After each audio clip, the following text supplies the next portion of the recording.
School District this meeting of February 12th, 2020. And the first order of business, as always, is the Pledge of Allegiance. I pledge allegiance to the flag of the United States of America and to the republic for which it stands, one nation, under God, indivisible, with liberty and justice for all.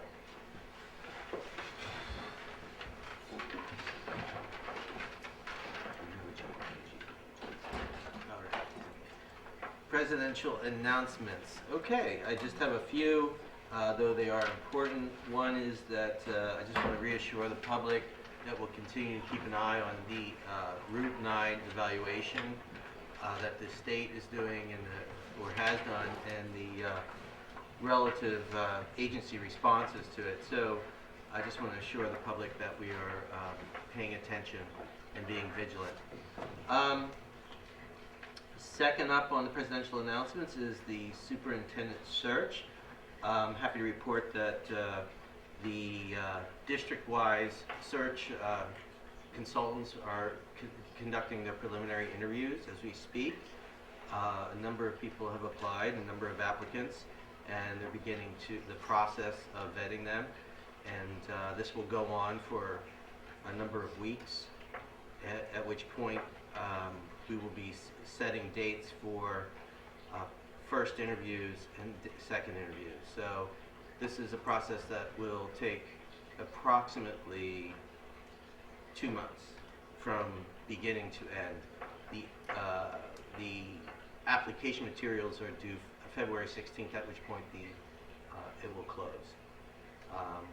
So we have, at first glance, we have a number of very strong positive responses and interest, and a high level of interest, and I think the process, from my perspective, has been going pretty well. So I think there's a lot of confidence that I have. So I'm happy to report that we're at the beginning of the end. So that's all going to happen. All right. Third thing is that we are going to be contracting. We seek to contract with BOCES to undergo a special education self-evaluation, which will just be looking at the instructional programming and all the nuances of special education, and we'll be making sure that we are doing the best we can for all involved. So we'll be contracting with BOCES to supply us with a consultant to overview our programs. Okay. Dr. Jackson will give you a little bit more information on that, but that information is yet to be solidified. I just want to let people know that that process should begin. Likewise, the board will be undergoing a self-evaluation, and we started this process by going through our own training on board evaluation. So we have reached a mid-year reflection point, and we will be in the first week of March, after our regular meeting, we'll be adjourning, hopefully, and having a retreat in which we will undergo our own evaluation and reflect upon how we've been doing. Okay? So Jocelyn and Jill have been tasked with facilitating that. You could, if you want to jump in now, that'd be great. So just briefly, Jill and I worked on putting together a matrix or a rubric for us all to complete in the self-evaluation, and it's based off of the NISBA training that we attended at a retreat at the end of last year. And so it refers to the board goals, like you mentioned, that we adopted for the 2019-2020 year, and there's an online version of the rubric which allows you to just fill it in and provide evidence for why you might rate some of our objectives in a particular way. But I also have a hard copy that I'll just pass this way to pass to each of you in case you don't feel like doing it online or taking a look at it right now. After the meeting, I'll share the link to the online rubric. And we ask that you fill it out and send it back so we can compile the results and kind of get a little bit of a overview back for you on March 4th before we start to discuss whatever else we put together. Great. And I'm hoping that Dr. Jackson will also help us in this process, of course. That will happen again at the end of March. Anything else? Is there anything else that wanted We have an email that's going out that has detailed instructions about what each of us is supposed to do. Thank you so much for putting that together. Yeah. Just so that we're clear, this evaluation is, we're self-evaluating ourselves as a board. So we're basically giving ourselves a performance review. And I'm hoping to come out okay. But, you know, We'll you open see. yourself up to criticism, we'll see what happens. Let's see. And I think lastly, I think it's time, right? I think it's time. So this is a special resolution that's been crafted. I call it Resolution B, Resolution Beth. So I will read it with all of the heartfelt sadness and joy and pleasure, and I hope it brings you all to tears. So, whereas Beth Murphy, confidential secretary of the superintendent and officer of the school board as district clerk, has submitted to the Garrison School Board her letter of intent to retire. Weep, weep. And whereas Beth Murphy has served the Garrison Union Free School District with distinction for 10 years, demonstrating outstanding service to the children, parents, educators, and administrators, has generously and professionally contributed to our school community each day, generously and professionally, are two of the adverbs that we could definitely underline. And whereas Beth Murphy has enthusiastically greeted staff and students alike, providing the staff with an endless supply of chocolates to brighten their days, while engaging children with her caring during 9 years in the Garrison School. 9? 10? Roughly, right? Whereas Beth Murphy has diligently noted numerous board decisions in her minutes and chose not to note others while valiantly supporting 4 superintendents. And whereas Beth Murphy has demonstrated her ability to organize, edit, multitask, coordinate, all while being a calming influence. Now, therefore, we, members of the Board of Education, and Deborah Jackson, Dr. Deborah Jackson, Superintendent, extend to Beth Murphy with much gratitude our sincere wishes for a wonderful retirement. And further, therefore, on behalf of the Garrison community, we wish Beth Murphy much happiness and joy in all her future endeavors on this day, the 12th day of February in the year 2020. Anita, so moved. I heard your voice wobbling a little bit. Yes. And So Yeah. moved. seconded.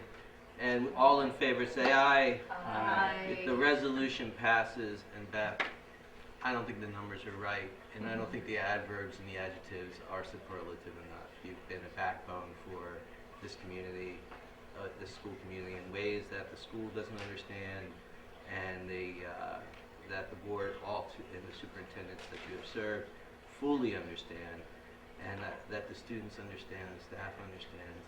I do think that it's been a remarkable journey for you, and it's been wonderful to learn from you. So thank you for everything. That was lovely. Thank you so much. It's been my pleasure. It's just starting to sink in. So I wish you all the best. And I'm not going away, so I'll still in that visit. Thank you so much, everyone. No. It's been my pleasure. Okay. Well then, we have a presentation. Thank you, Jill.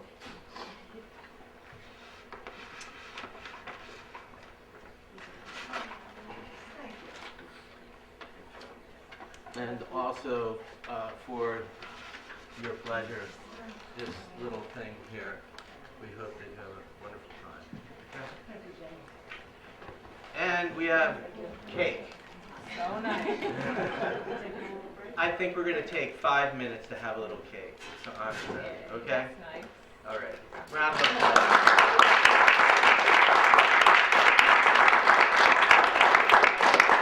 So let them eat cake, okay?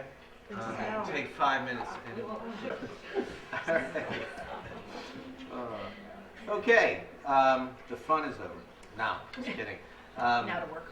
Yes, back to work. Item number 3, the superintendent's remarks. Dr. Jackson? Just a few things I'd like to bring to everyone's attention. I'll be making some comments on budget and where we stand with classes and instruction, and I'll wait for our budget presentation for that. But I will sort of rain a little bit on the policy committee's parade here with some of the work that we're doing. So the first one I really want to talk about a little bit is the wellness policy. So we had some time as a committee to look at that wellness policy, and it's extensive. The requirements in it and what we need to do, who needs to be on this, what it means, and we were able to get a draft of a policy that really hit home to us. But we're looking to move forward with that policy. On our safety committee, we have some employees, our nurse, our facilities director, principal, our PE athletic director, who are required members of this group. So we are going to extend that group and have them be part of this wellness policy. We'll be seeking parents to be part of this, the school board members, I'm assuming those of you who are in policy will be part of that, members of the public, and really others that might want to be interested, especially some parents. And I understand that some parents had signed up to be on this committee earlier, so we'll encourage that. We're looking to really fast forward the policy itself. The work will continue, but the policy needs to move forward. So we have some dates in March, some Tuesdays, where we're looking to start our work. I will make sure they're posted. Tuesday, March 3rd, from 2 to 3, Tuesday, March 17th, from 8:30 to 9:30 in the morning, and Tuesday, March 31st, from 3:30 to 4:30 p.m. Again, a little bit different times. But this policy committee, this wellness committee, is really not a policy committee. This wellness committee is really going to evaluate and make recommendations which really reflect the needs of the school in terms of all the kinds of things like wellness, nutrition, including classroom snacks, what should be in the school, what shouldn't be in the school. In terms of physical education, what should that look like? Matching that with some of the state requirements, but also what do we want for our children in terms of activity. Recess, how often should the students be moving and being out there? There's a lot to this policy. It's not simply wellness as you might think about it. So we're really looking for that to move forward. They would bring a recommendation to the board. That's how it would work. You as a board would have your hearings. If you have questions or things you have concerns with, you bring it back to the committee, who then would listen to your thoughts, and together, hopefully, our plan is by June to have this in place. We're asking for more classroom teachers to be involved. Certainly, our phys ed teachers are a required member, but we're also looking for classroom teachers as well to be involved, and staff as well. So I just want to encourage everyone to be part of it. Do you have anything to add to that? I will just say that it's one of the few policies where we can really speak to who we are as a community and how we define ourselves in a lot of ways. A lot of other policies reflect state law, things like that. And while this one does have elements of that in terms of the curriculum requirements, we have a lot of opportunity here to think about what recess looks like. Include language about, what is our involvement with the school forest, and things like that. So I think it's a really meaningful, valuable committee to join. And it is going to move forward. We are going to get a draft, and we'll keep this process going.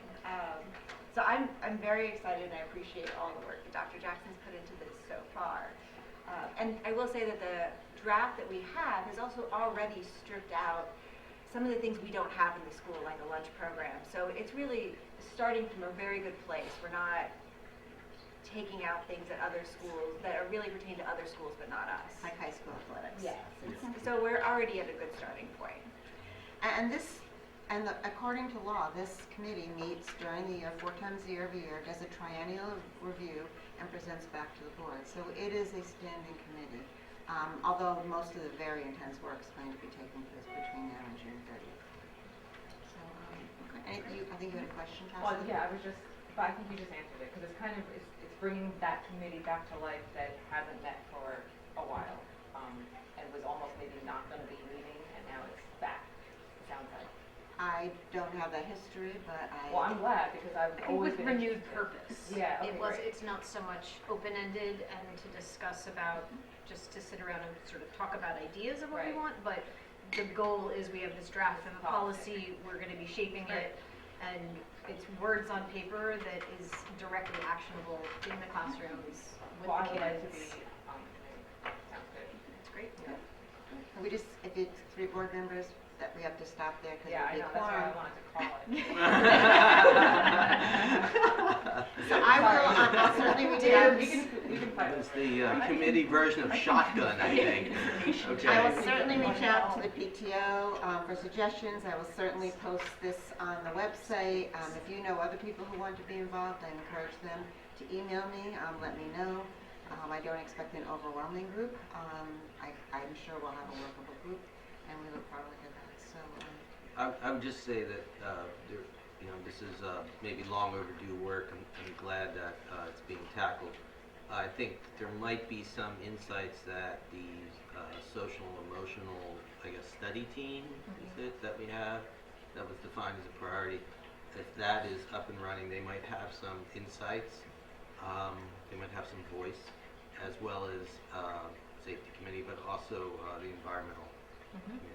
Might have some, and the materials might come together quicker than you think, with all hands on deck on that particular thing. I'll just talk a little bit more about policy. We have a few more policies that we're working on. One, I know that both Nancy and Alex have been working on getting that Raptor visitor system up and running. It'll be in some trial phases, and then it'll be ready to be launched. I actually asked the attorney yesterday, and today here I've got a draft policy for that, so we'll be working on that. We hope that that would be up and running by April, maybe, May, but it really needs to be tested out quite a bit now. And that policy really we'll also need to look very closely at what do we do with visitors who come in, how's that protocol going to work. So the policy committee will work on that, but it really will tie into that system and the rights and responsibilities of visitors in the school district. The other one we're working on is the code of conduct. Yes. Yes, we have a few big ones here. We're working on the code of conduct. Again, on that one, we have a draft that really is focused on our K-8 program, not so much what might happen in a high school. That will, again, need a lot of input. I asked one of the junior attorneys at the firm to really work with us on that. There's so many legal components of that, and I think it would be very helpful to have someone besides me who knows that and help put that in place. And they may know better where we have flexibility and where we need to be specific. So that, again, needs to reflect what we do. So we'll be reaching out for that. We're not as far along on that one as we are on the other committee. When you say you have a draft, where does it come from? I asked the attorneys for a draft. See, what happens is we get the drafts from the BOCES service that you all subscribe to for all of our policies. And if you look at those drafts that come from them, they're 12 pages in some cases. And they cover everything. They Right. cover, high school students that are going to sections. They cover all kinds of things. Swimming pools, cafeterias, turf fields. It's just, maybe I'm exaggerating a little, but it's just, Not really, I mean, It's some a- of our meetings is just simply sitting Right. there and yeah. Right. stripping So things rather out. than do that on some of these key ones that we Yeah. absolutely want customized for us, and not that we're not customizing the others, we are, but where we want to be able to hone and do input, we simply ask the attorneys, and I would argue any district really wants to work with your attorney on code of conduct because of the legal pieces, and ask them to, you work with us, at least give us a draft that we can work with, tell us where we can add things in that would be helpful. And so we asked them to, and in this case, in the code of conduct, they had just done one for a small district upstate. Okay. So, again, they took out the specifics for them, but gave us that as a starting point. To start from scratch would be almost impossible for Right. all of this. Just So, as- that's where it's going. Just as a reminder, state mandates come down, and there are umbrellas that cover districts that have 5,000 students and districts that have 2 students in them. So you have to make sure that your policy reflects your people and the scope of your, and so I think some of these the sample policies are those involving multiple buildings and, multiple grades, high schools, and all the components of a high school, so. And as Sarah says, the best policies are the ones where we take what you believe in your community and embed that in it. And so those ones that it's so key for, those are the ones where we're sort of, you hear me speaking about and the committee speaking about. And then even on the other ones, you don't need to repeat what the law says. The law's the law. So you'll see that when you get a packet at some point. A lot of the law has been pulled out. Otherwise, you'd be, every time the law changes, you'd be redoing the policy. So but these are a few that are key that we will work on, and then and put the regulations in place. So as soon, I hope, by the next meeting, we'll have some dates for the code of conduct. But I want to coordinate those with the attorney as well, so he can be part of that. We also just yesterday got the one for the Data Privacy Act, the one the state's been saying is going to be huge. We as a committee have not done anything with that yet. It connects into everything. It connects into student data. It connects into our Google accounts and how we pass forth information. It touches on everything we could possibly do in the business office and student information systems. Wow. It's massive. And the law requires that we have that adopted by the end of this year, all school districts. The other components, I said before, we have time to do. And I think this is one of those things where the law came in, and it's all in the detail, and so we don't necessarily need to be the first one to flesh out all that detail. But I know I'm meeting with someone from the RIC next week on Wednesday, which is our information system, getting some information. A big piece of that policy will be a lot of training for staff will be required. What they can do and can't do in terms of student data and safety. And again, it affects staff too, what you can and cannot do with records and information. So this mandate comes out of a desire to protect student data and districts from possible cybersecurity attack, which has happened, believe it or not. So there has been individuals who have targeted districts in this area, Woodbury to be the most recent, and has held through ransomware, and has held district, have stolen data, bus schedules, personal information of students, grades, any number of things. And if you're a high school and you lose the students' grades, or they have that data and they could publish that, it becomes very problematic. So this is a very serious thing. It will require us to adjust the way we do things to secure data, I'm sure. And we have very professional staff here that will work to diligently implement the protocols. And the board will assist in whatever means necessary to make it a smooth transition, I hope. Okay. So, I'm not quite done. Okay, great. So, and with that one is, yes, I know. Keep on. Okay, and with that one as well, we'll be, there may be software we're using that we can no longer use because it doesn't meet the criteria, it doesn't match. So that's one of the major discussions taking place. So there may be costs involved, and as we talk about budget, these are a lot of unknowns. There may be costs involved to really switch software systems from what we were using to what we will need to use. So I just want to, come budget, this is one of those unknowns going forward. And I assume there's no help or money coming from the state despite this law saying you have to implement this? No. It's And you on your own? it's well intended, but yeah, we will be looking at this along with many other districts. In fact, you will be required to have a data coordinator leading this work, and they're strongly suggesting that the person you have in place in the district is more or less going to focus on helping make sure that everyone meets the PD requirements, and you'll probably need someone from the outside to really go into your systems and check security. That's a skill that, to be frank, most people don't. Right. So, but I won't take calendar group met, so we are excited about, I think we are, excited, I'm looking at someone, about next year's calendar. And we are looking at that, and we hope by next meeting we should have something for you to look at and review. But it's a calendar where Labor Day comes in really late, but it looks like we're getting out a little earlier than we usually do in June, so we're going forward on that. Next week, we will have the architects here in the building and engineers doing different kinds of testing and work. We also will have our heating system has some issues, so we have someone doing some repair work as well on Monday here in the building. That is a matter that cannot wait, so we needed to wait until the students weren't here to do that work.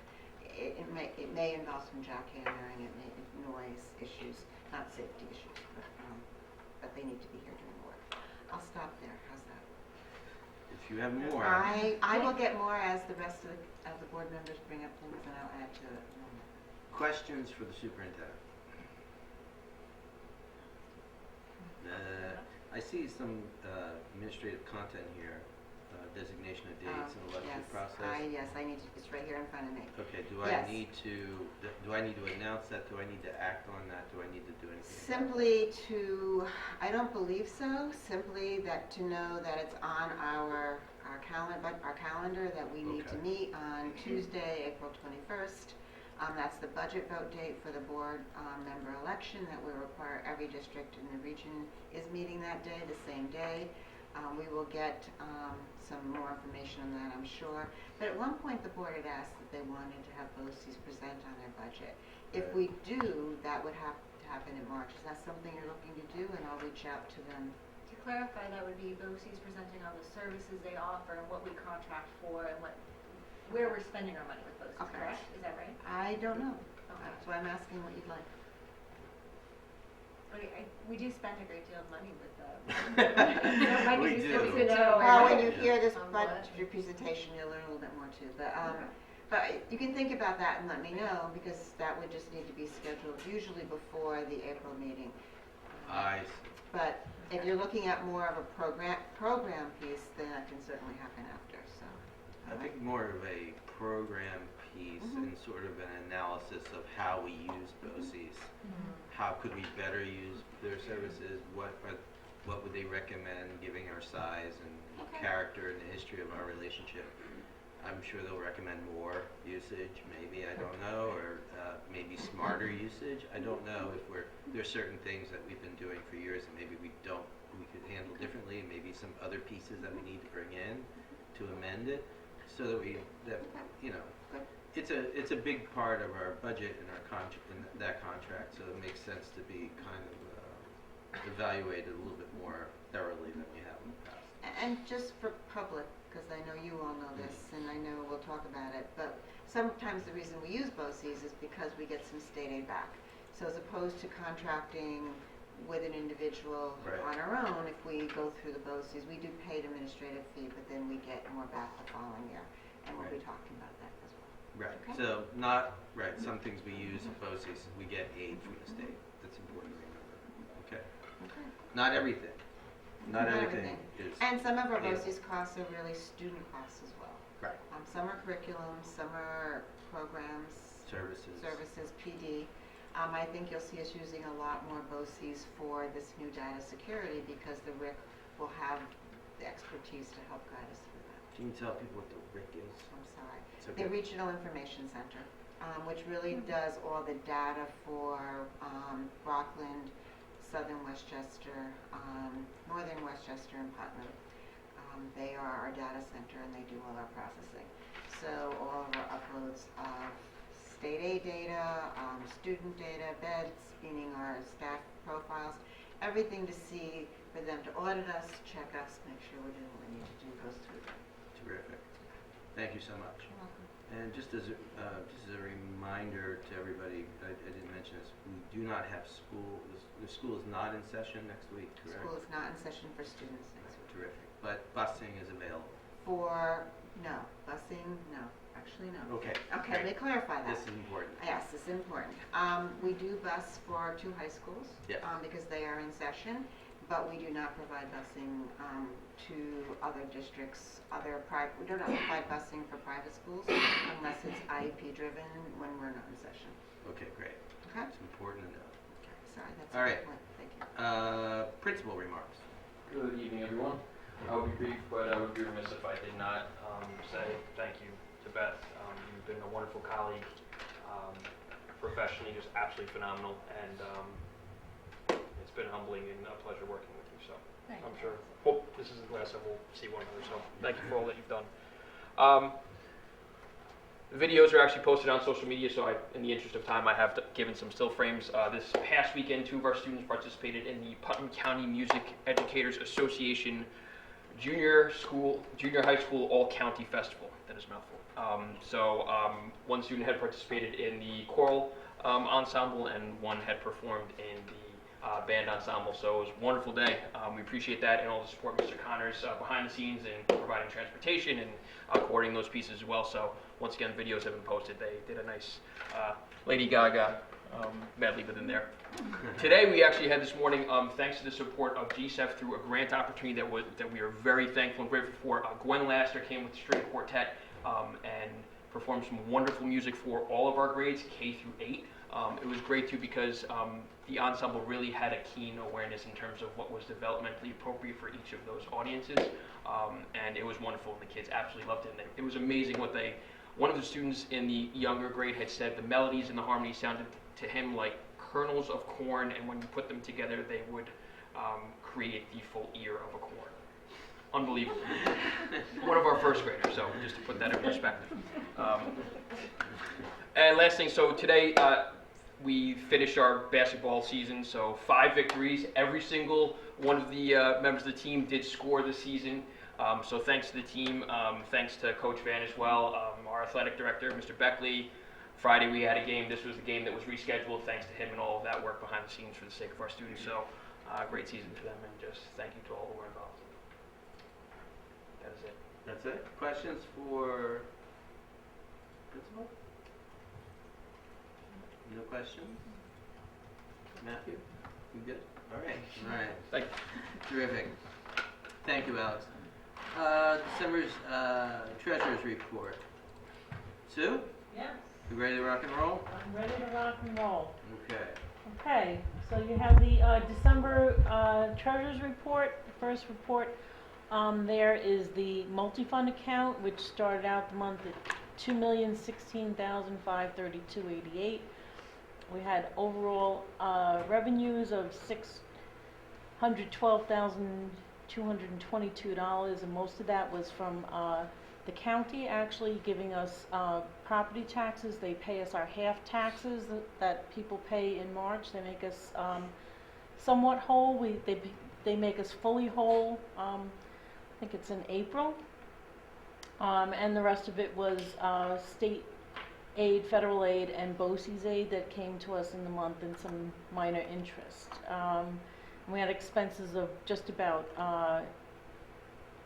$700,000, so we ended the month in the multi-fund at $1,912,466.98.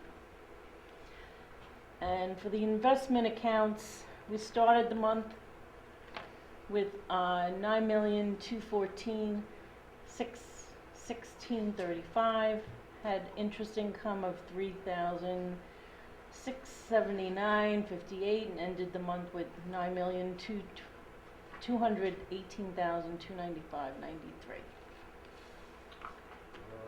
How are we on the recovering the tax situation? Are we all good with that?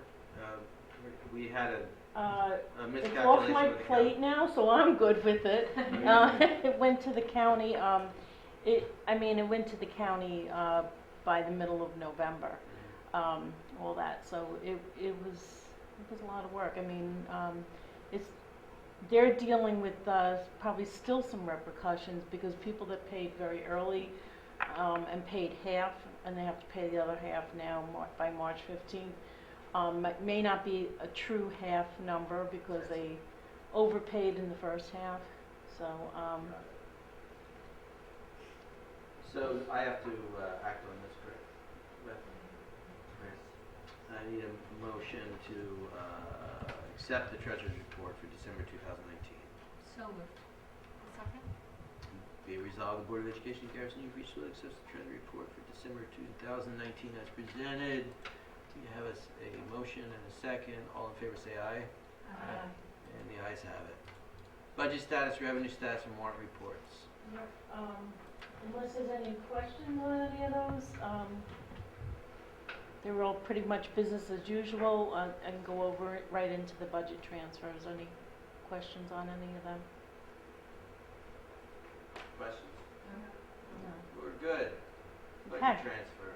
Budget transfer, this is just a small budget transfer. Really, the main part of it is to cover health services. We are paying health service now for Manitou to Haldane. It's one of the things I'm increasing in this next year's budget because it's, we have a lot of students going there and we are covering their health service costs.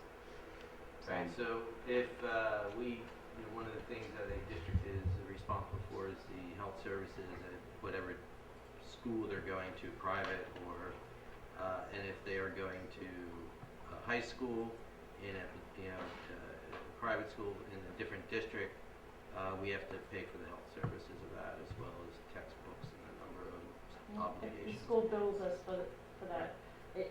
And it goes through the other districts. Yeah. So like if you're going to Poughkeepsie Day School, just for example, you would go to the local school district. The nursing or the services that are obligated to be provided would go through that public school. And that's the state mandate. Correct, Mundo? Yes. All right. Budget overview. We have to budget. Oh, sorry, budget transfer. We need a resolution of the Board of Education of Garrison Union Free School District approves budget transfer number 5 in the amount of $33,900. All in favor say aye. Any motions? So moved. Seconded. All in favor say aye. Aye. There we go, thank you. Thank you. And the ayes have it. Budget overview. Welcome to budget season, everybody. I don't have any Philadelphia cream cheese for you for the budget meeting. Okay. But anyway, I'll start off with just saying that we started budget season really a long time ago in the fall, talking to administrators, special education people, facilities, transportation, trying to figure out where we're going to be for next year. We reviewed programs, technology, staff configurations, and we set up a budget calendar. We still have a lot of unknowns, even though we're putting the budget together. We have a state aid calculation that's not official.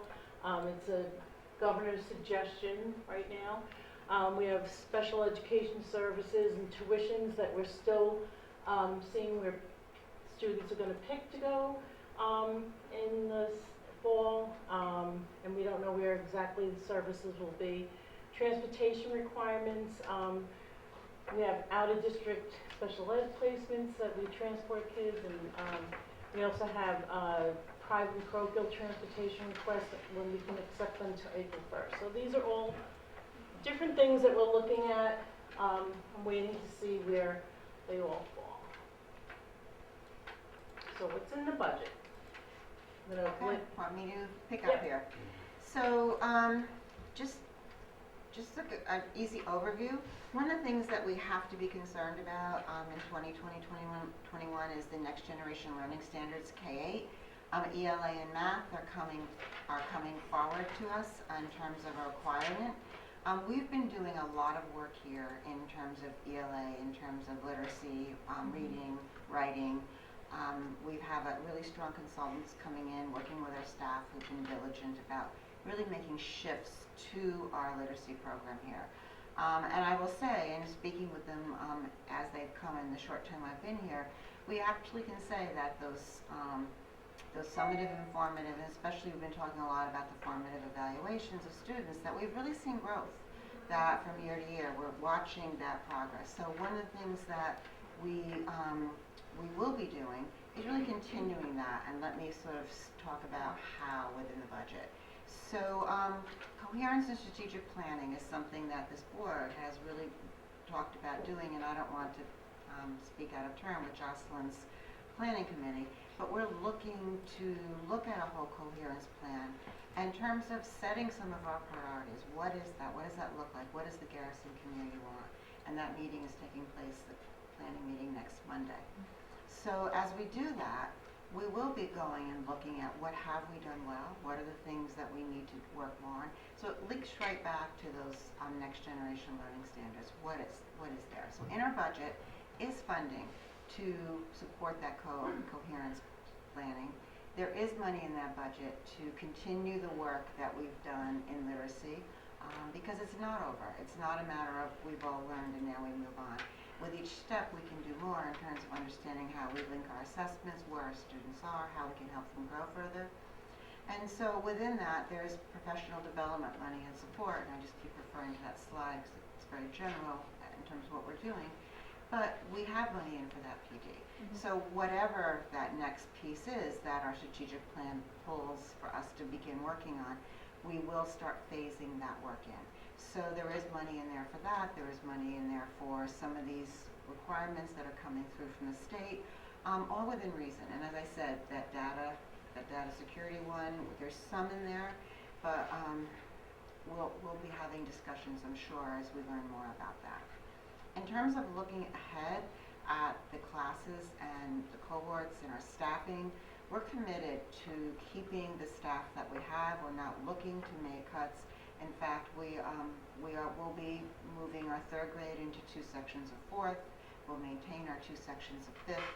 We have 19 students then added to our middle school level, but we definitely have staff to continue that work. So we're going to be looking at all the support pieces. How does that come together? We will be through the special ed, looking at our program. How can we programmatically work with our staff to make sure that with the staff we have, we're making a difference in terms of placements. We're doing the best we can with making sure everyone's individual plans, IEP plans, 504 plans are met in a way that students can continue to grow. So we are looking at that. All that is in this budget that you're going to hear more about. And then the last piece is the CAS5 software, and I know you'll talk about that. That's something that you're looking to do. But again, as these requirements come in, and we're small. We have to see how are we going to make them work for us.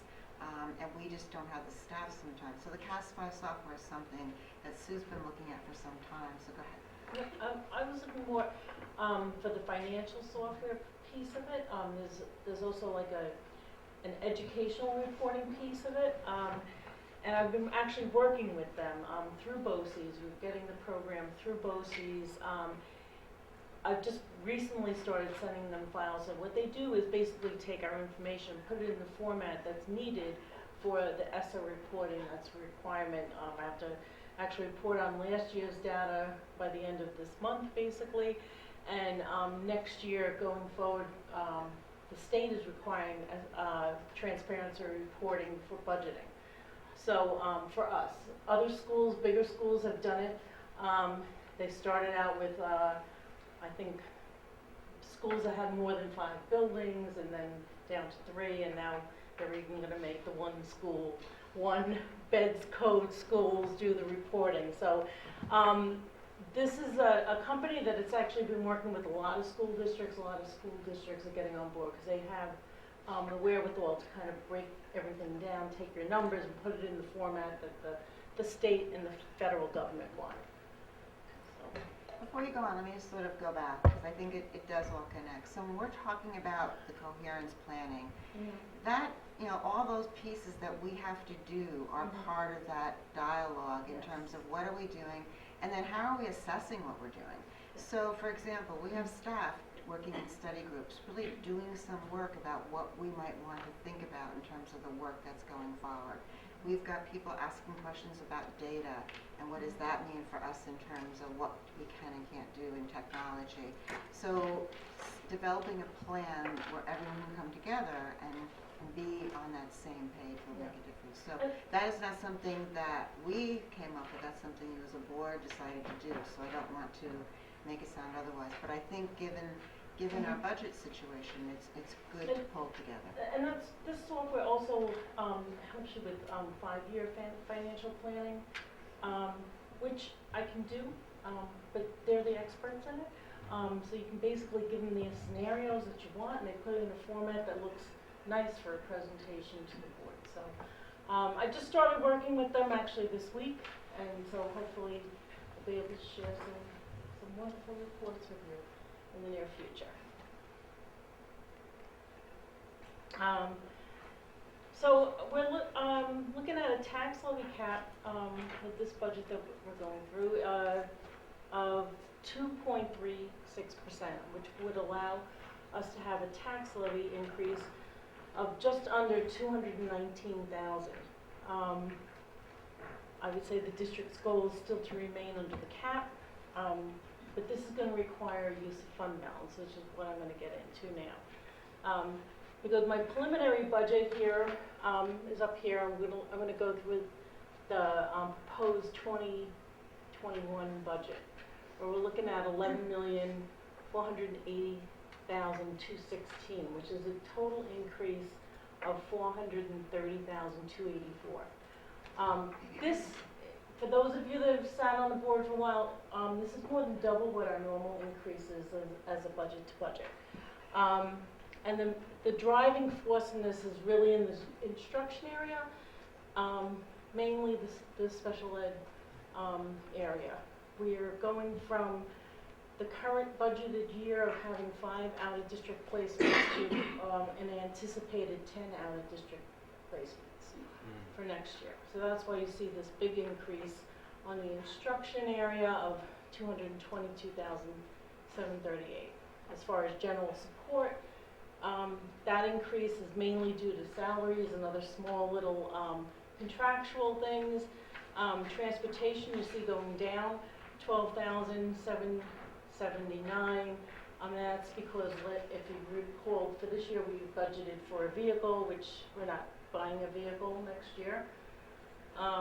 And for the debt service and benefits, the benefits are actually going up, but our debt service is going down because it's the last year of the final phase of the addition that we have. So it's kind of a small decrease of just under 4,000.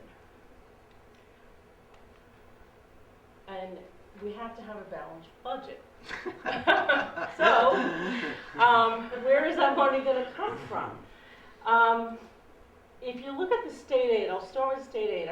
That number up there, the 917,380, is actually a decrease from last year. It's decreased about 30,000, and that's mainly due to our building aid going down because, again, we have debt falling off, so it all kind of balances out each other. But what the state is actually, what the governor proposal is doing with state aid this year is they're taking foundation aid and then what they call the categorical aids, it's really the expense-driven aids, and lumping it all together. When you look at that on the Garrison side, it looks like we're doing great. Because it looks like we're getting a little more foundation aid, but in essence it really isn't more foundation aid. If you really look at the numbers, it's really mostly BOCES aid, which is an expense-driven aid because we spent money last year in BOCES and we always get the aid in the following year, or it's actually in this year, I would say. So they're estimating what we're going to spend this year and look at the numbers that we spent last year in BOCES. So I would say what the governor's trying to do statewide is basically take all these aids, lump them all in together, and make it seem like districts are doing better on foundation aid and that they're fulfilling their promise giving every school their foundation aid, when in essence they're really just lumping all the aids into one little sum. I'm not sure if it's actually going to go through. I know the business officials are fighting this. I'm up in Albany fighting it. There's actually a really good webinar on the New York State ASBO site. Mike Borges, who's our director, testified in front of the Senate, and it's actually a good 10-minute video if you can't sleep tonight. Go on their website. But with that being said, what our real revenue is coming from us. If you look at this, the top line, our fund balance and reserves are going to be heading for over $1 million if we want to stay within the tax cap. Because we're limited to what we can actually raise in taxes to that bottom number of $9,502,968. So I did put in all your packets a little history of where our fund balance has been. If you could just look at that, I just want to explain on the bottom, and I don't have it on my hand, but that last column shows, thank you. That last column shows our fund balance at $4,425,454, but you have to back out $1 million, because if you recall, $1 million's dedicated, and it says it up there for future capital projects. That's for So the that- capital project. Yeah, Okay. so that's actually going to be going into a different fund. This is as of the end, June 19th. I'm going to be making an entry this year to move that money over into the capital fund, now that the capital Right. project has passed. So if you really look at our true net fund balance, is down on the bottom, would be $3,425,454. So that was actually a decrease from last year's balance of just under 300,000. So I'm explaining all that to bring you to this next slide, which I normally show this later on in the budget season, but I really think I need the board to absorb what I think is going to happen here. I This actually is have the changed. catastrophic scenarios, right? Well, I wouldn't call it catastrophic. I just It's a I think reality. it's a reality that I think is going to happen, and I'm seeing the bottom line is possibly our scenario if everything falls through the way I'm seeing it right now. I mean, if things change in the next month or two, I might change my projections, but it's kind of hard to see up there. But the bottom line, I'm saying that if we use with it 600,000 of our fund balance each year, we're basically going to fall off with no fund balance if we don't do anything about it at 2025. Second middle line is a little too close for comfort. if we use 400,000 every year, that's where the middle line falls off, and so we have another year or two. If it's, I think 300,000 is the top line. I'm actually thinking with these new numbers that I'm hearing about, I think we're going to be closer to the bottom line, which is, I've actually raised that last year when I showed this. My numbers were I think 400,000, 300,000, 200,000. So I've actually increased them 200,000 because that's where I really see this going.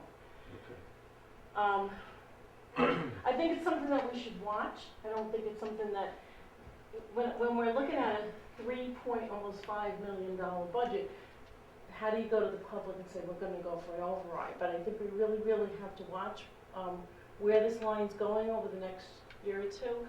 And from what I understand, other schools in the area are thinking about overrides in the next 2 or 3 years, because every school's in this sort of scenario where they're starting to dip into fund balance.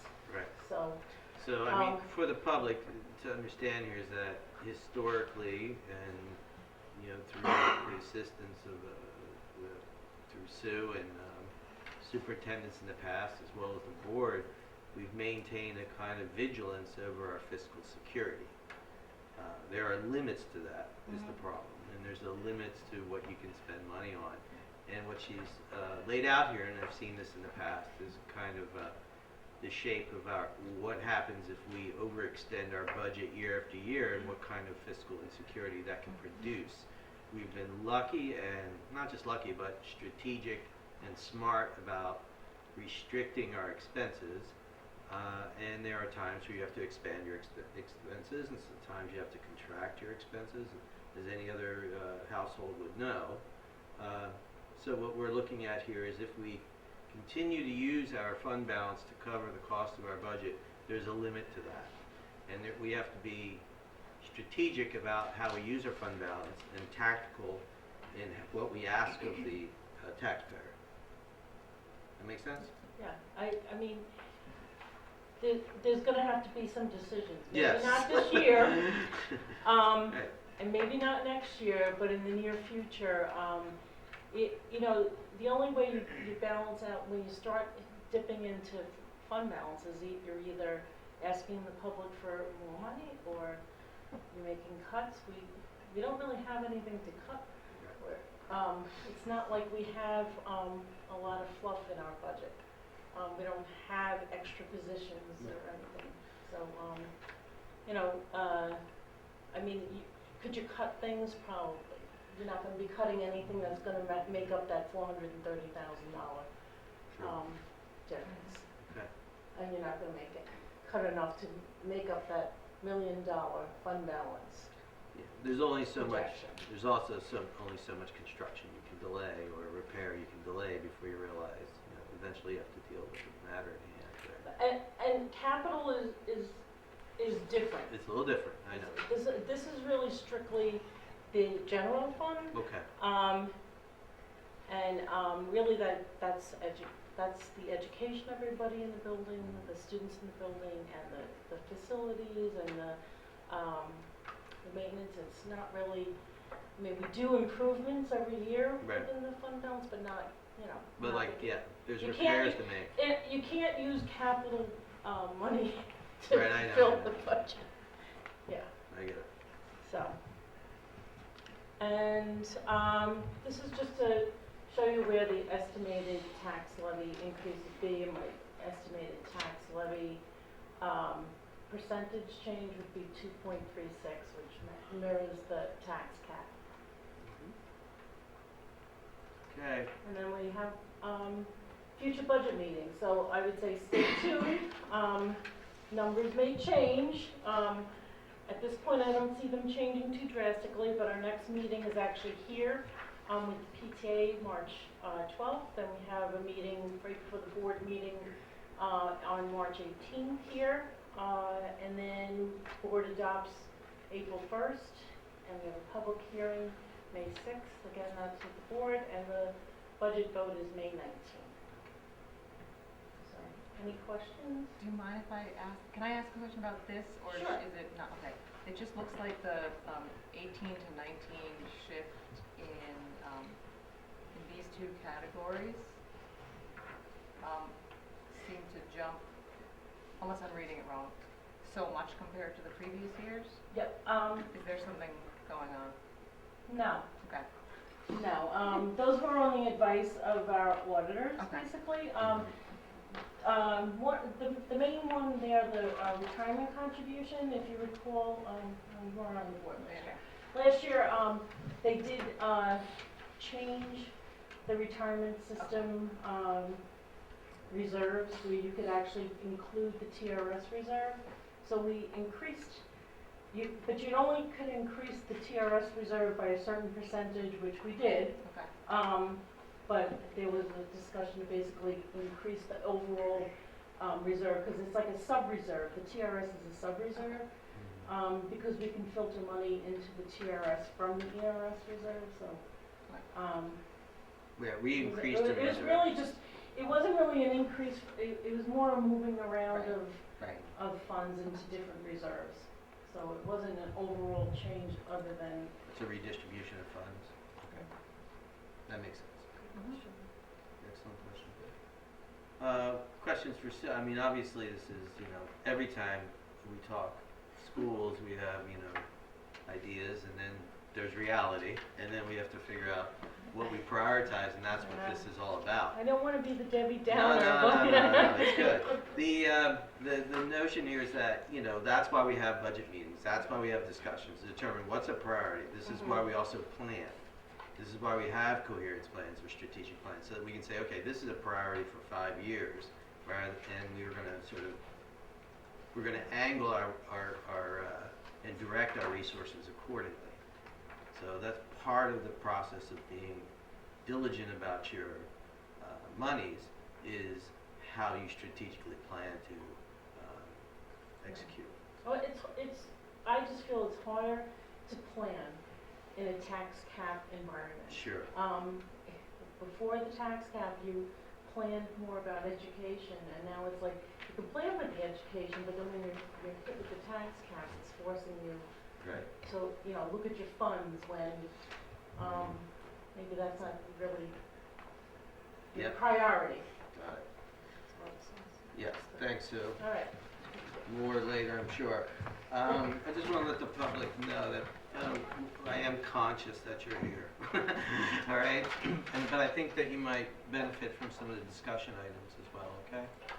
You might be here to comment, but I also want you to know that, and I would move the agenda around to account for that, but I think you might benefit from some of the discussion items, if that's okay.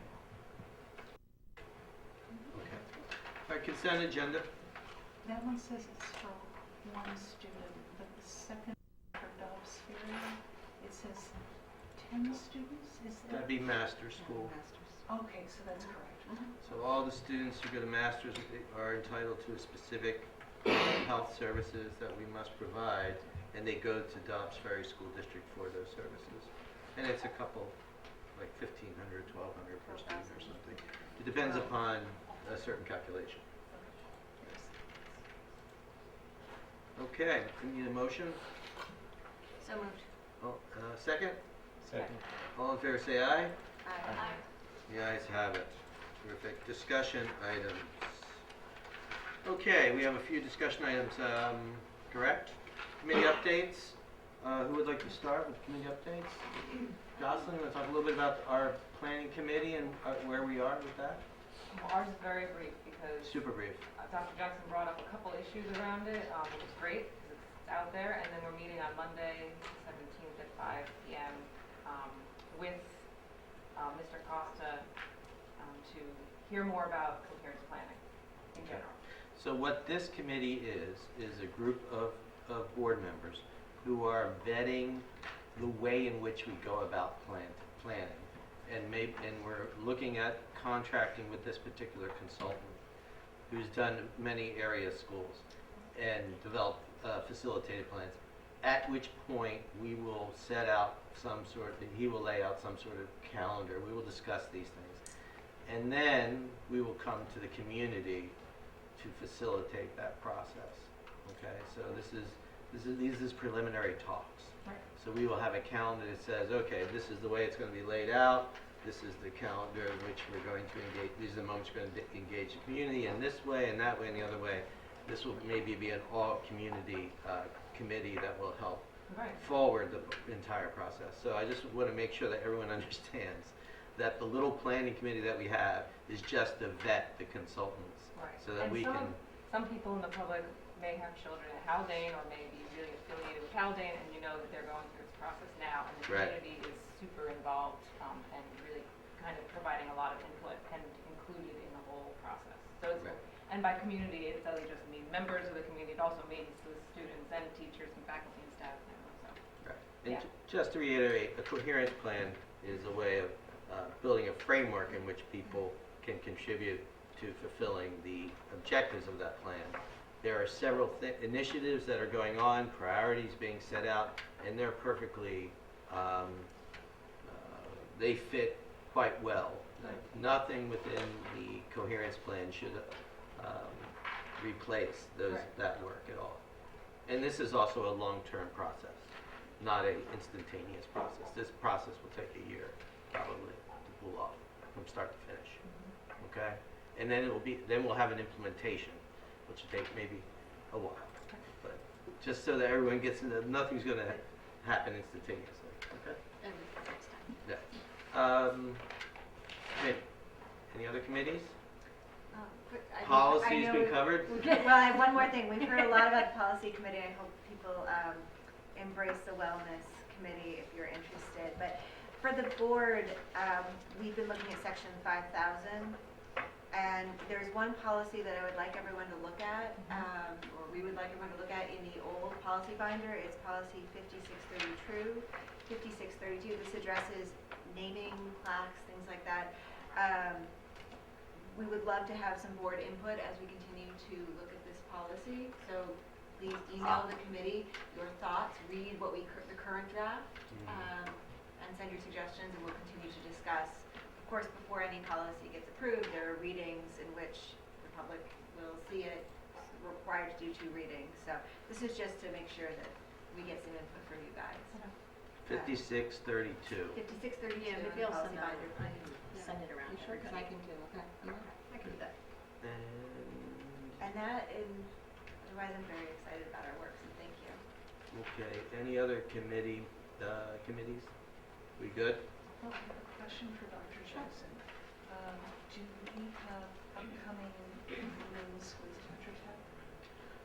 Yes, as a matter of fact, we do. We have they're coming in next week to do their evaluative work, and they've only given me one date so far. It's the last Tuesday in February. I have the date.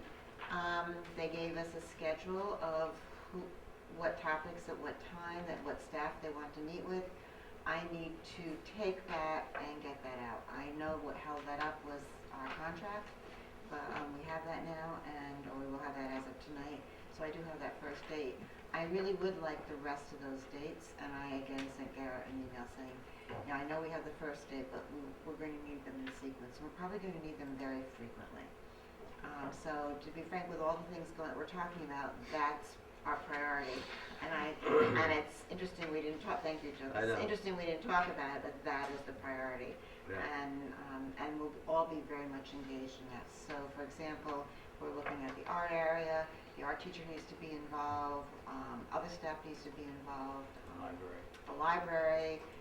We have staff, community. Everyone will need to be involved. The only area that we really looked at thus far and kind of set aside was the outdoor area, the playground area. There's not a lot of money there, but what we came up with as a group to put forth to Tetra Tech to say what's next is really making sure that there's a real good level area for our children to be able to engage in soccer games and the things they do. Because it falls off, it's small, could they, with that area, make it more user-friendly for our students? And that really came out as the priority from that group when we met. That means we will have that discussion with their engineers. They will be looking at that this coming week, seeing we only have $150,000 budgeted for that, to see what that means, and what that testing of the soil means, where we can drop what that would involve. So that's the only part of this group that we've done. But our first meeting is Tuesday. They'll be here at 8:30. They're staying till 5. And I honestly have not yet scheduled all those pieces, but I'll get that to everyone. And a note to Garrett today went out. We need those other dates because people need to plan ahead. Everyone, I just want to remind everybody, Tetra Tech is the architecture firm that's we're going to approve their contract so that they can go about forming the design team that will actually produce the construction in the renovation. That was controlled by the bond that was approved by the voters. Okay. Any other? That's it? That's enough. So okay. So we got major construction, strategic plan, superintendent search. It's budget, not a problem, not at all. So second point here, SRO, SPO. I wanted to revisit this because I wanted to ask Dr. Jackson to lay out for us what is the difference between a school resource officer and a school police officer for patrol. Is it patrolling officer? Or policing officer? and what those differences are as far as the background of these positions, the kind of, so to reiterate, we had a discussion last time, and it came up with a parent comment and public comment, and then I guess a request or consideration by the sheriff to consider an SPO here in the school. And if you can just give us a little bit of that info to help us deliberate a little bit. Yes, it's school patrol officers. And for the most part, the difference really is that SPOs are retired police officers, correction officers, sheriff deputies, who, although they can't make arrests, they can do everything else that an SRO can do. So one group, from what my understanding, is retired, the other group is not, they're active. So where some districts will have security guards, some will have SPOs as a retired police officer, and others have an SRO who is not retired but has opted to get trained and work within schools with students. And in doing a little bit of a look at this a little bit further, there's been a few new bills out at the state level, and there's actually been some legislation new in the fall of 2019 that I was not aware of. And really, what they're really saying at this point is that districts that look to employ a school resource officer or other security personnel, so all of that broader list, really need to develop a contract with public input from parents, students, school administrators, teachers, collective bargaining units, I'm reading from these new regs, parents, student organizations, and community members, and other groups. I guess they want to make sure they covered everything. Before I go on with that, and that needs to be part of your district safety plan, but before I go on with that, I had an opportunity, the Sheriff's Department does come in and meet with us and, come into the building. So I had a walkthrough with one of the deputies the other day when he was in the building, and we were chatting. And he also said to us, if you are going down that route, you really need to have a sense of what are the goals, what is it you want to accomplish. And as I did a little bit more looking at that, an SRO really is a career law enforcement officer who's meant to work in collaboration with the schools. And I think it would need a lot of discussion. It's prevention of minimizing property damage from what the websites will tell us in the schools and surrounding areas. Prevention of student injuries due to violence, and all the kinds of issues that can happen in schools. Reduction in the needs for schools to call 911. Reduce the likelihood a student will develop a criminal record. And again, the likelihood that students will get the help they need from social services and the healthcare system.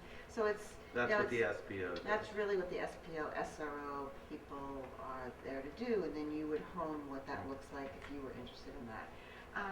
There's discussion out there, does it make more sense to look at health services for those kinds of things? There's discussion on should it be?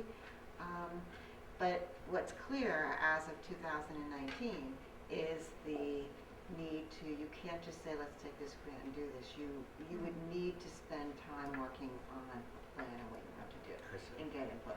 And that was something I was not aware of when we first talked about it.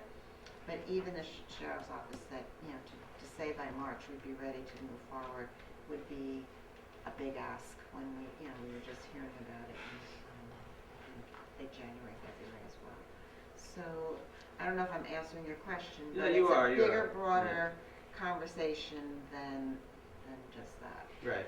I think it's our due diligence to sort of vet these questions thoroughly, right? And these are armed officers? They are armed officers, yes. They're Can all you get armed. unarmed varieties? Not that I've learned anywhere, but not that I saw. Okay. But that doesn't mean that I found every bit of information next. It's an SRO officers are always armed, and according to everything I read, special patrol officers are as well. And they largely, from my reading, my understanding is that they largely serve to sort of police the student body or the environment within the building, correct? They're not perimeter people. They No, don't they're not sit out on perimeter. the perimeter. They're in the building. They would be in the cafeteria, in the halls. They'd be greeting. They'd be, yes. And part of it is to build their relationship with the students to be more preventative. Preventative. and that you see this a lot in high schools. This is a lot in high schools. I have seen this a lot in high schools. But again, I'm one person here. Okay. I asked Matt to weigh in only because Matt wasn't here last time. I thought he might have thoughts on this, given that A, you work in a school, B, you have a child in the school, so you have dual connections and thoughts and consciousnesses regarding these things, I'm sure. Yeah. And we wanted to put you on And the we spot. wanted to Yeah, put you on the Punishment spot. for I got this head last warning, one. so it's not so much of a spot. Come on, doctor. I know I did miss it. I was ransacked by this flu that has now taken over the second grade. But a lot of what Dr. Jackson is talking about is some of what I was wondering about for future discussions. I had a few central questions. One is some of the things that these officers provide strike me as things that in-house faculty and staff can also provide. So I'm wondering about why are they, especially with some of the lessons about, especially for the middle school age group, things about drugs, alcohol, violence. It seems like guest speakers, assemblies, faculty also address those things. So I'm wondering about what is the role that these officers perform. It also strikes me that some of the impetus for this in our community, tragically across the nation, comes from awareness of outside intruders. And if that's largely what the kind of community urge is from, at least among some people, it seems like maybe we're conflating that with this broader role. And building off what you're saying, is there a way to open up future discussions about maybe more limited role? If people are interested more in sort of a guard, is that a separate thing than someone who's so actively involved with the community? The other kind of moving part here, it seems to me, is the capital project, which has a section devoted to security that's particularly and specifically addressed to the concern about outside intruders. And I was wondering if that was going to change people's impulse, or those who might be in support of this, if that assuages any concerns about security, and would that maybe lessen people's concerns. Two other things, hopefully I'm not rambling. One is in terms of health and wellness, which came up earlier, I also have a concern about anxiety among the student body. In terms of an armed officer, in terms of some of these conversations, especially for our younger students, it's not a high school. How do we balance that? I know there were reports just this week in the national media about, and we do drills where I work, lockdown drills that on the one hand promote safety just like fire drills do. On the other hand, we then have to have a whole day with our students kind of unpacking what just happened and talking students off the ledge. And I wonder how that fits into the conversation. And lastly, building on today's topic, budget. My understanding is that this would be budgeted for in the short term, but not in the long term. So I do have major questions about, given all these questions we just had, where's that money going to come from? So there's a lot of questions. I think it seems well intentioned, but it seems like maybe it's the sort of thing that's metastasizing a little bit. And I'd like to zero in on what exactly the call for this is based on, and if it's largely focused on school security, is that really the same thing? So those are some of my questions that percolate. Right, there's the feelings, there's protecting the student body, then there's protecting the workplace. Yeah. And, those who are teachers here and those who work in any environment want to feel like they work in a safe workspace. Absolutely. At the same time, not every attempt to assuage people works. Right? So it's a question of doing our due diligence to figure out and getting input from different aspects of our community so that we can weigh such decisions. Yeah, and I think that's a really important point. I think coming at it from the perspective of everyone has a shared goal of safety and security and feeling secure. Right. And then sort of granting that as the premise, figuring out, okay, is this that, and does this get us closer to that? Right. I mean, that's the most. I think that's the most profound thing is that in the case of this board, in the case of this particular situation, workplace environment, workplace safety, the safety of our staff, personnel here is also the safety of the children. Yeah. And a number of you have children in the building, so you definitely have a concern here. You definitely have a concern. So, I mean, this is something that we can weigh as a community equally. It doesn't have to be, polarized. Everyone has a shared interest in this. I'm sure you have a shared interest of your child. Yeah. You know, as you have a shared interest in, as a teacher in a different school, like you want a safe workplace, right? So, yeah. So that's why I asked. You to Thanks speak for about the it. opportunity. Sorry, I missed the previous. Any other thoughts on this matter? Honestly, I feel like Matt summed it up very well for me. I share many of those same questions and concerns. I sent around some articles and spent some time this week looking at reading articles from the point of view of the traumatic effect of lockdown drills, and there's certainly, it's horrifying to read what some schools have to do to an article including, a student acting in the hallway using fake blood. Active shooter drill. Yeah.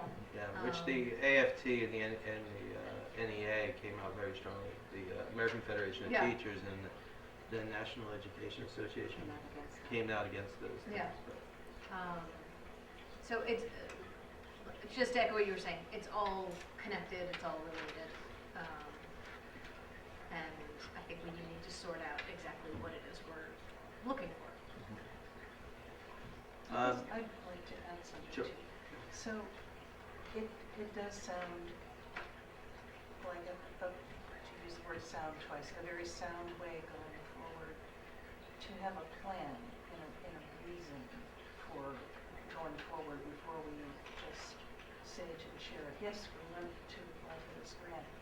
So knowing that we need to have conversations and plans, one thing that I want to state is that the Department of Justice Community-Oriented Policing Services Office, they offer this grant once a year.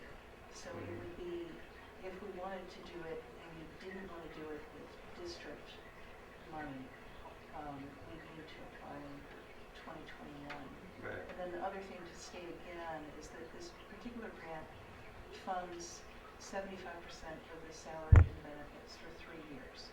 So Right. the district would be liable for 25%, and then, whatever. 100%. 100% after 3 years. going forward. And on top of that, this is a competitive grant, and we are not in a crime-ridden area, and I don't know if the sheriff's office will be successful We're also a high wealth district. in getting a grant for According to us, the aides. because federal money might be used for a district that really has crime problems. We have some white collar crime, maybe. I don't know. That's a different group of people that handle that, I think. All right. No, sorry, sir. I would also say that one of the things we addressed last time is this position would not report to anyone in the school, they report to the police. And I still have concerns about having a police officer handling disciplinary issues in our school that does not report to the administration. And I don't know whether the disciplinary issues are K through 8 schools looking at need to be handled by an armed officer, or could be handled by our teachers, social workers, and people like that. So these things we discussed last time that I still think they're worth bringing into the conversation. Okay. I think we're done with that, eh? Great. Excellent. Spanish language program. Sarah, you want to discuss a few Sure. things about Spanish language program? I'll keep this brief, but I brought this up because at our last presentation, we had students here from the O'Neill High School, graduating seniors who had come through GUFS, and a few of them mentioned how strong our language program was and how great it was that it started at a young age. A couple of years ago, we removed Spanish from the 3rd through 5th elementary grades, which a program I believe is called the FLES program, Right. Foreign language only. which is an exploratory language program that is not geared towards the goal of fluency. We currently have an opening for a Spanish teacher, so it seems like a good time to have the discussion about, and we're in budget season, what does foreign language look like in our school next year? It is probably a larger discussion for the strategic plan, but as to what it looks like overall. But while we have this opening and we're looking at hiring someone, should we be looking at possibly going back to a model where there is some foreign language for the younger grades without the goal of fluency, but with the knowledge that there is a benefit to having a foreign language at a younger age and being exposed to other cultures, things like that. So that's, I was It's just raised as discussion item. I'm sure folks have thoughts on this that they want to share now, want to discuss now. I'm in support of early language acquisition. Children learn languages the best at the youngest stages. Yeah, we have an upside down language program. I mean, not we as a district, we as a country, okay? But you know, if you remember your experience, you learn languages in high school. This is not how the brain works. It's not really suited for that. I don't know why we came up with what we did, but that's the way it came up. The obligation that the state gives us is that we have to give 2 years of language other than English prior to 9th grade.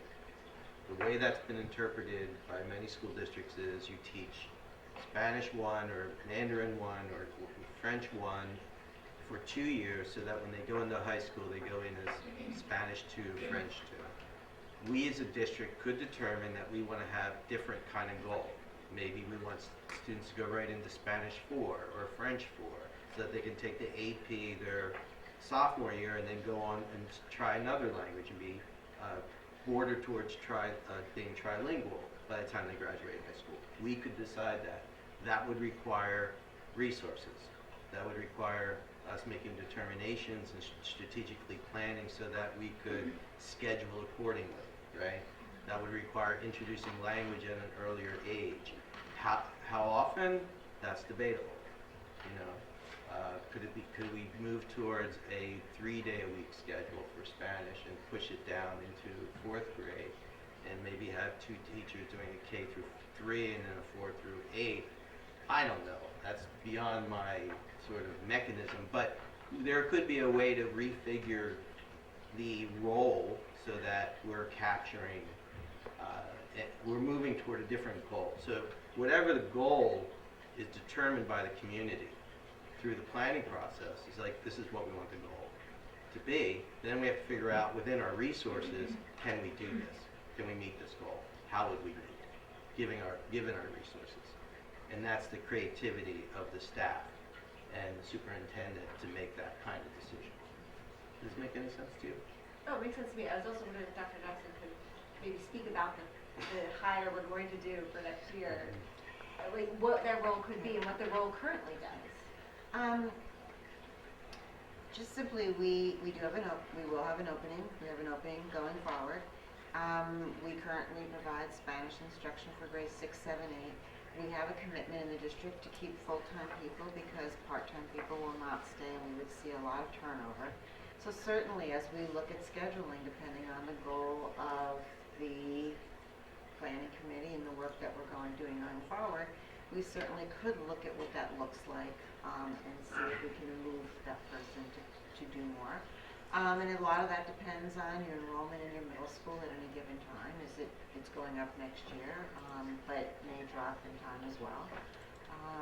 We certainly would look for someone who was certified not just 7 through 12, which is how New York State certifies, another thing we do backwards, and try to find someone who also has some elementary background. And I would think in looking for a qualified candidate, we would want that anyway. We're a middle school. We want someone who can engage with our K population this year. So I don't see that as a conflict. I see it as, if that's a priority, what would it look like? Asking teachers to really think about and study that. If they're pushing into their, let's just, for example, say 5th grade right now, what does that mean for the instruction they're doing now? I think that's a conversation for the staff. And it might be something they embrace, it might be something they have some more questions about. One thing I will say in my experience is the cultural awareness in once a week is not going to get the kind of fluency you're all thinking about. It's wonderful, don't get me wrong, but I will argue that your teachers are doing that now who aren't second language speakers. They work very hard to make sure our students get a broad base of cultural diversity in their teaching, in their work, in the books they ask them to read, in the conversations, in the writing. I see that every day in this building. So it would seem to me you're looking more for the language acquisition, and I agree with Jill and with all of us that the sooner you do that, the better. But that would be a conversation that we have to really have with staff and where that would begin.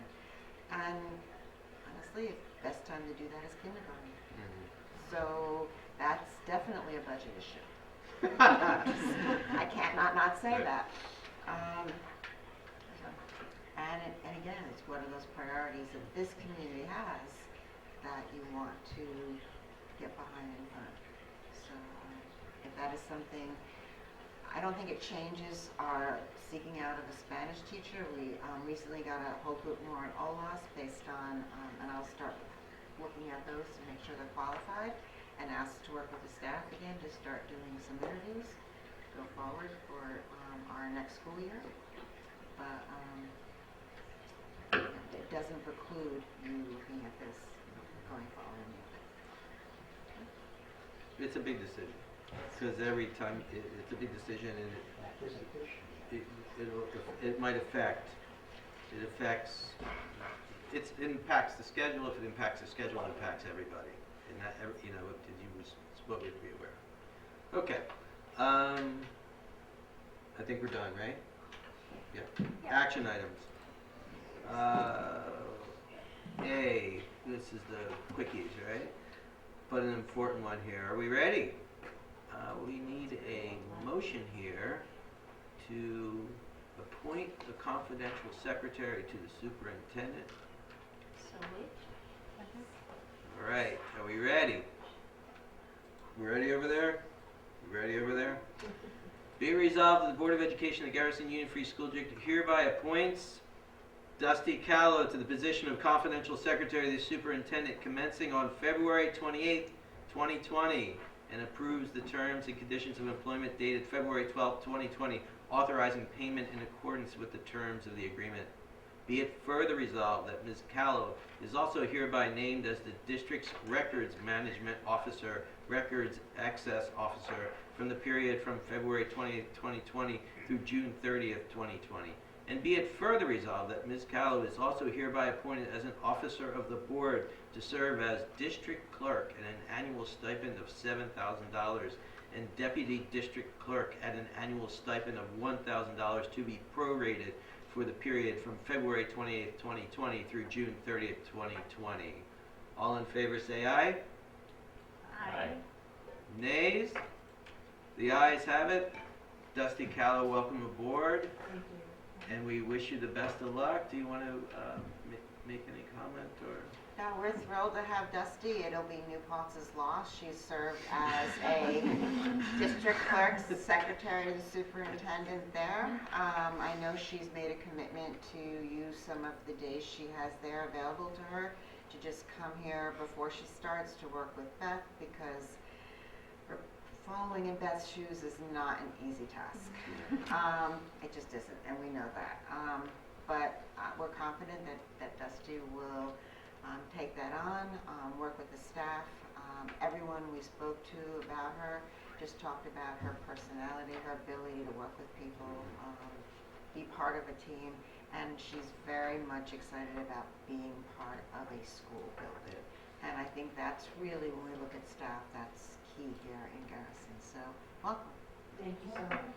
I would just add that, in a lot of districts, a district clerk sits in an office somewhere, or the superintendent sits in an office, doesn't really have contact with students and children. In this district, you're right in the center of it all, and so we really definitely felt, I think, you know, I was part of the interview process, didn't have a voice in the hiring, but I think that Dusty's desire to be part of this community was one of the strong points. So, thank you. Thank you. And we're looking forward to you being on board. Tears.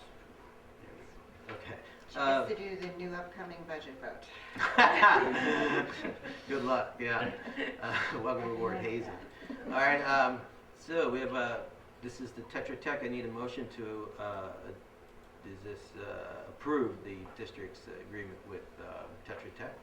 So, Seconded. Second. Be it resolved, the Board of Education of the Garrison Union Free School District hereby approves the district entering into a standard form of agreement between the Garrison Union Free School District and Tetra Tech Engineers, Architects, and Landscape Architects, PC. DBA, Tetra Tech Architects and Engineers, made as of January 22nd, 2020, and authorizes the Board President to execute the agreement on behalf of the district. All in favor say aye. Aye. Nays? And the ayes have it. Third here, or C, need a motion to adopt a resolution to participate with other school districts with Southwest Chester BOCES in a joint bidding agreement. Second. Be resolved, the Board of Education of Garrison Union Free School District adopts the attached resolution to participate with other school districts of the Southwest Chester BOCES in the joint bidding of the listed supplies and commodities, materials, and equipment. All in favor say aye. Aye. Nays, and the ayes have it. We are locked in with Southwest BOCES. Okay. And Dusty, it will be your chore to get me not to say BOCES, but BOCES. Okay? All right. Public comment. I am sorry it took so long, but there's, as you can see, there's some weighty issues at hand. If the public has any comment, now's the time to do it. We would recommend that you speak in a step to the mic, speak in a respectful manner, and we have a 3-minute time limit, and we have a policy here, but I'm sure it's not going to be all necessary to read it completely. But if it does become necessary, I will read it. How's that? Any comments? Yep. Come on. Please sign it.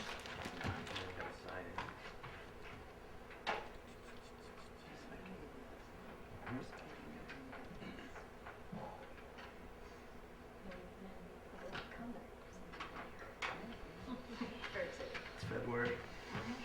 Spring. Hi, my name is Eleftheria Zaboreos, and I'm here to let you know that outdoor time is important to my family and I. I believe in the social emotional benefits, the cognitive and academic benefits.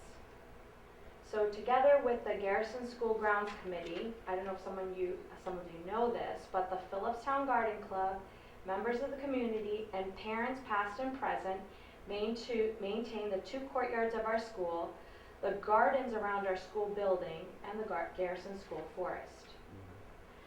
I want to ensure that our kids are given the tools and the time under safe adult supervision to be allowed to access these incredible spaces. Thank you for your time. Thank you. Any other comment from the public? We sure? Okay. Board comment? I have some comment. Jocelyn and I attended a legislative meeting of Putnam and Northern Westchester BOCES. And one of the things we learned about was this consolidation of 10 different funds into a big fund of state aid. And I just want to read to you something from the NISBA newspaper that we receive as school board members, but I want to do this so that the public knows about this and how problematic it could be for this district and other districts. So the governor's proposed consolidation is problematic in multiple ways. First, the idea of creating a new base level of foundation aid using 2020-2021 aid will benefit some districts and penalize others in a haphazard fashion. If a district spent less on BOCES services in the current year, generating less BOCES aid in 2020-2021, that lower amount will become part of their new base foundation aid amount going forward. Then secondly, consolidating aid removes a small level of predictability that districts had regarding state aid, most notably for funding streams like BOCES aid and instructional material aids. Currently, districts know that if they spend a certain amount, they will receive a certain amount in reimbursement from the state through a set formula. And as Sue said, that happens a year later. By increasing the amount of aid being paid as foundation aid, districts will be further subjected to annual political negotiations in Albany, especially as long as foundation aid is not operating as a functional formula. So, in the meeting, the legislators who were there and superintendents were strongly opposed to this proposal from the governor. So, overwhelmingly, yeah. The governor of New York alienated school districts? Include our local representative, because I believe Cindy Galen has spoken out against this as well. Was she part of this? She sent a rep. Oh, She there, sent- yeah. okay. Thank you for going, by the way. There's also, there's a meeting tomorrow regarding early start or later start. Yeah, there's a meeting tomorrow regarding considering changing the school start time and moving it later, especially for high school students. We understand that folks at Haldane are leading that, so we can learn from them. Yeah, I just want you to know, if you don't have high school age kids, the buses come really early. 6:40. And that's not the first person on the bus. School starts at 7:30, 7:25. 7:25. Yeah, ironically, I can't go to the meeting because it's too early tomorrow. It's too early.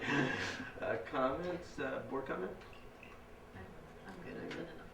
I just wanted, I'm just curious, I'm interested in as the code of conduct process continues to unfold, because I've read ours and I've looked at other districts neighboring, and I also know of others, private schools, public schools alike nearby that have their own, policies towards code of conduct, but then also how it becomes practiced, right, which is maybe not always exact and distinct, and there's nuance in the practice of it. And so I don't know how it's going to unfold, but I really think researching and understanding what goes on, especially at our neighboring schools, and not just doing searches online, which I've done a little bit of, but I'd much rather be speaking with people or interviewing or having someone, a committee or the members of the public help to bring forth how do these codes of conduct become developed and then become implemented in these other schools that we have, especially our neighbors north and south and east and west. So I hope, I don't know what I mean by bringing it up, but I would be very happy to participate in some of that Consider yourself on the committee. research. But I really think it's, as we all know, there's so much to learn from where other students are going. But likewise from our own staff too, who have to implement our code of conduct and may practice it differently in a more restorative or empathetic way, whatever it is, and how can that be then incorporated into the code so that it's codified. So I'm really glad that you all are working, or we all are working on it. It's so important. I mean, it's unbelievable. I'm glad we're taking it on. Yes, and there are districts that do real restorative justice models, and you see that reflected in their code of conduct. There's others that take a different approach, and so we really are unique in that we're K-8. Yeah. So we don't need to include some of those other components. So flushing that out, having conversations with districts more like us is absolutely key. One reason I really do want the attorney involved is that they're working with many districts across the state and many K-8 districts as well. So part of the conversation will be, what have you seen? Are there districts we should look at as well? Who maybe might not be right here, Right. but might be very similar across the state. So that, we're taking on two very, very meaty pieces at the same time. The code of conduct, though, you'll have an opportunity every year to go back and revisit what's not working. I would hope you would hear from your staff, this piece isn't working for us. And they should, with the committee, come back to the board with, here's something we think we need to revise. And that's a piece. The other piece that most districts, attorneys, citizens will advise you is to really not look at a very clear sort of penalty kind of approach. You really want to look at your students and have that flexibility within your own building to really work with students to help them grow personally. That's what you're here to do. And so you need that flexibility as well, because not all children are the same. So you'll see codes of conduct where they're sort of like, it's like lockstep.